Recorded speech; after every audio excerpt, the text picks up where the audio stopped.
So, you want to play Baldur's Gate 3, but you don't know where to start. There's dozens of guides out there, but none of them are any good because I didn't make any of them. Luckily for you, I have nothing better to do with my life than to walk you through an overly in-depth beginner's guide to Baldur's Gate 3. Today's episode: picking your character and race. So Baldur's Gate 3, much like Larian's previous game, Divinity Original Sin 2, gives you the choice between a custom character or one of a half dozen preset characters who have their own unique backstories and places in the world, along with already having their race and class selected. They also all have their own goals and quests beyond just, get this tadpole out of my head before it kills me. With one exception, all of these preset characters can be recruited as party members. Side note, if you play as any of these characters and don't like their class or want them in your party but still don't like their class, that is completely fine. There is an NPC who's able to charge these for you at a moderate fee, terms and conditions apply. So, the characters you can play as. The custom character, named Tav by default, is whoever you want to be. Whatever race, whatever class, whatever background. They have no pre-baked story and they exist solely as your avatar in the game. Whatever history they have is down to your imagination and whatever you can allude to in dialogue options you take. Though the game offers a lot of opportunities to say, I'm from Baldur's Gate. While they don't exist if you don't play them, you can hire NPC hirelings from Withers who will fill the same role of blank slate that can be whatever you need them to be. Tav honestly offers the most freedom of experience, which can be a little daunting or very liberating depending on if you suffer from decision paralysis at the character creation menu. It seems you've been dealt a vile hand. I say, play it. Play it for all it's worth. Nobody should deny themselves their true nature. Astarion, the resident rogue, is a 200-year-old high elf vampire. Having spent the last century and a bit being tortured by his master, a vampire named Cazador, his kidnapping has given him a new lease on life. Now no longer bound to Cazador's will and able to walk in daylight, he plans to hunt his former master down and get his revenge. Petty, self-centered, and incredibly pragmatic, he likes actions that lead to great personal gain with low personal risk. Sticking your neck out for others? Terrible idea. Bad. Awful. Astarion disapproves. Butchering and murdering innocents because it promises a quick and easy shortcut to success? He loves it. Carry on. He's also a fan of lying, manipulating, and tricking your way into getting people to do what you want, and also just a general fan of chaos, bloodshed, and casual murder. Lae'zel is a Githyanki warrior. Her race is one that were once slaves to the Mind Flayers before they fought a bloody war against their former masters and have been hell-bent on wiping them out ever since. Unfortunately for her, having a parasite in her head that will turn her into one of her mortal enemies and stranded on a world that's alien to her and doesn't reciprocate her values has put a bit of a damper on her plans to become a highly decorated Githyanki soldier. You are no less alien to me than I am to you. I know of your kind, but I do not often encounter them. Incredibly dogmatic towards her queen-cum-god, the Lich Queen Vlaakith, she follows an incredibly Darwinist view of the world and despises what she sees as coddling the weak. Despite or because of this, she has an incredible respect for people who can force their authority on her and will respect a player who stands their ground to her. Gale of Waterdeep is a human wizard who was a great and fantastic magic prodigy. So gifted, in fact, that he caught the attention of Mystra, goddess of magic, and they started having a relationship in the vein of Greek mythology. And if you know your Greek myths, you know that hubris always rears its head and ruins someone's day. In his case, Gale tried to make a grand showy display of his love, and it backfired horribly, leaving him with the equivalent of a magical nuke strapped to his soul will eventually kill him and half the Sword Coast if he doesn't find some way to contain or destroy it. You even have the opportunity to detonate it whenever you like once you reach Act 2, which can be great fun if you're playing with friends. Incredibly verbose and eager to show off his magical powers, having Gale in your party means listening to his constant drawn-out explanations of things and theorizing on magic. He is, however, a conventionally moral upstanding character who, barring a few lapses in judgment in his quest for knowledge, will always appreciate you doing the right thing. Oh, I do apologize. I meant to ask, are you studied in magic? Namely, are you a wizard?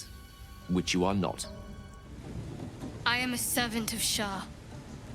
My home is a secret cloister in Baldur's Gate. I need to bring that artifact back there. no matter what. Shadowheart is a half-elf cleric of Shar, the Lady of Loss. In preparation for her mission to retrieve an artifact of some kind, she had all of her memories wiped. Unfortunately for her, she's now also the last member of that doomed mission and needs to see the mission through to its completion, delivering the mysterious artifact to Baldur's Gate. Fortunately for her, it seems that the same artifact is protecting the party from an unknown entity, but despite her intense loyalty to Shar, her goddess seems to be constantly testing her for reasons unknown. Shadowheart has a complicated moral alignment. She does like doing the right thing, but also favours avoiding conflicts and unnecessary complications and has a deep-rooted need to keep her cards close to her chest. So telling everyone you meet about your situations and plans doesn't sit well with her. Also, she despises worshippers of Selûne and also has a great distrust of Githyanki, so Will is a human warlock, the fabled Blade of Frontiers, a champion of the people. Unfortunately for him, much like Gale, the tadpole in his skull seems to have reset his powers back to that of a level 1 adventurer. Also, the demon he bound his soul to in a desperate moment to do the right thing seems to be trying to play him for her own twisted agenda, surprise, surprise, and his complicated relationship with his father looms over his shoulder throughout the story. One night soon when we make camp, the veil will be lifted, and I'll face my penance. An out-and-out nice guy on a bit of a high horse, the easiest way to get on his good side is by being a good person and standing up for the downtrodden. The easiest way to piss him off is to be a complete monster who kills people for the giggles. It was my prison. I'm free now, and I'm never going back! Karlach is a barbarian tiefling and has spent the last decade of her life trapped in hell, having been sold to the archdevil Zariel as a plaything. The sudden arrival of the Mind Flayer ship into the Hells gave her all the chance she needed to claw her way out of being Satan's attack dog and get back onto the mortal realms. Unfortunately for Mama Kay, the demonic engine they replaced her heart with doesn't seem to be taking the change in scenery all too well and threatens to end her new lease on life before she can settle her old debts and really enjoy life again. Boisterous, passionate, and always eager for a scrap, she's essentially a kid that never had the chance to properly grow up and has no desire to do anything but live in the moment. She is, however, the most vocally supportive of any morally upstanding act you take and will give you hell if you do anything immoral. Finally, we have the Dark Urge, or Dirge. While the game will default to a white dragonborn sorcerer, you have the freedom to change this at the character creation screen, and like Tav, they can be freely adjusted to your desires. Unlike Tav, they have a very complicated and intricate place in the world that they have no recollection of. Awakening on the Mind Flayer ship with nothing but a name and a scrambled memory, they quickly find out that they are plagued by compulsions and fantasies of murdering people and doing finger painting with their blood. Resisting or giving in to this dark urge is the entire foundation of Dirge's struggle, and the game delights in tormenting you with it every single step of the way. Dirge is completely unique in that despite having a clear backstory and background that only they can select, they will not appear at all if you don't choose to play as them. In my humble opinion, Dirge is the intended way to play this game. Their story is the most intricate and fleshed out, with several parts of the third act having very different implications and events as a result of them being present. Also, the narrator clearly had a lot of fun recording her lines for the Dirge-specific sections. This squirrel might be the single most adorable creature you can recall in all your stunted memory. It would be ever so twee if it were climbing a tree. The next half of this video is only relevant if you're playing as Dirge or Tav. Baldur's Gate 3 gives you access to 11 different races to play, most of which have their own sub-races that offer unique advantages. Unlike in a normal D&D game, they all have identical base stats, instead having access to slightly different weapon groups and racial bonuses. The only exception to this is movement speed. Dwarves, gnomes, and halflings, because of their stubby legs, all have a slightly reduced base movement speed of 7.5 meters compared to everyone else's 9, while wood elves have an increased movement speed of 10.5 meters. Finally, it is easier to list which groups don't have night vision because damn near everyone in Faerun gets dark sight. Elves have a perception bonus and some weapon training groups that don't matter because they get resistance to being charmed and can't be put to sleep by spells, which is a big deal. The High Elf cantrip uses intelligence for its accuracy, so unless you're planning to play a wizard or the Eldritch Knight and Arcane Trickster subclasses, it's much better to pick a utility cantrip because you don't need to be smart to kill cultists. The movement speed Wood Elves get goes great on any class that has to move around a lot, but on a Barbarian, Monk or Rogue, it can let you run rings around enemies.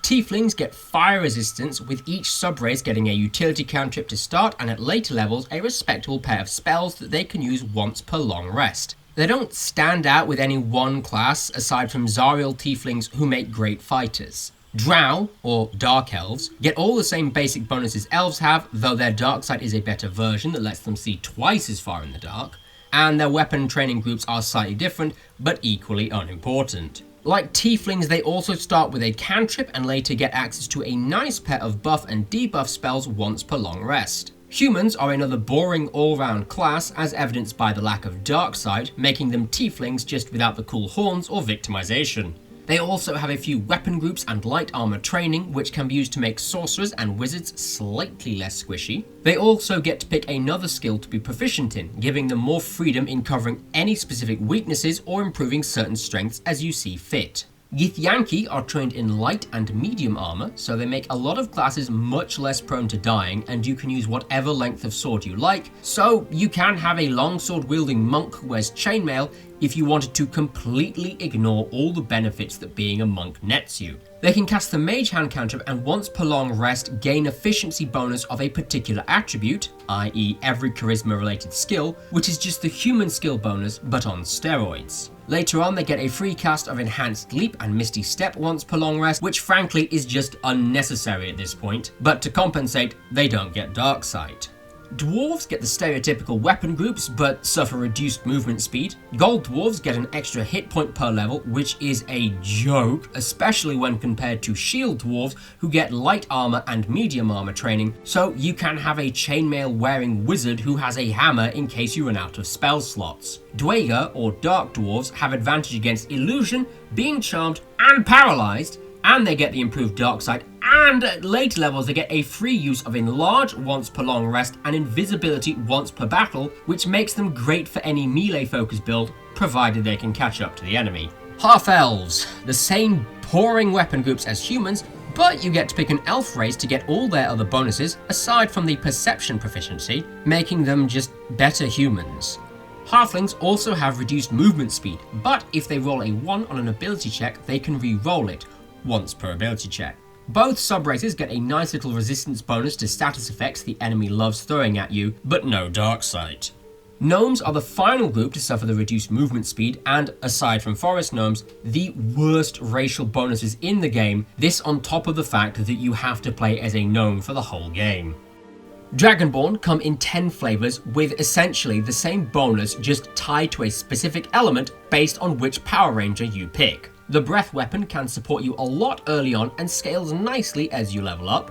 Likewise, resistance to a specific damage type is great no matter your class, and pairing this with a Storm Sorcerer lets you potentially be resistant to 3 damage types despite the horrors of lacking Dark Sight.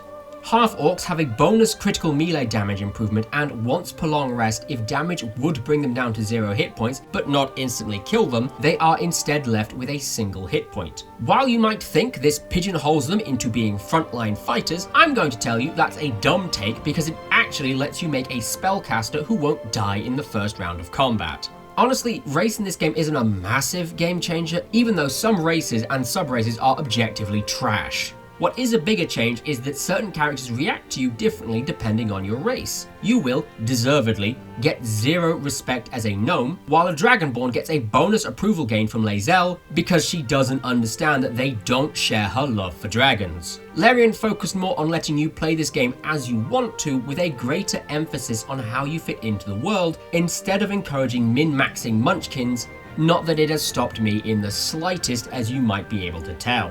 But we went through all that. Hooray! Now, if you want to know what to do next, you will need to wait until I make the next video. So, bye.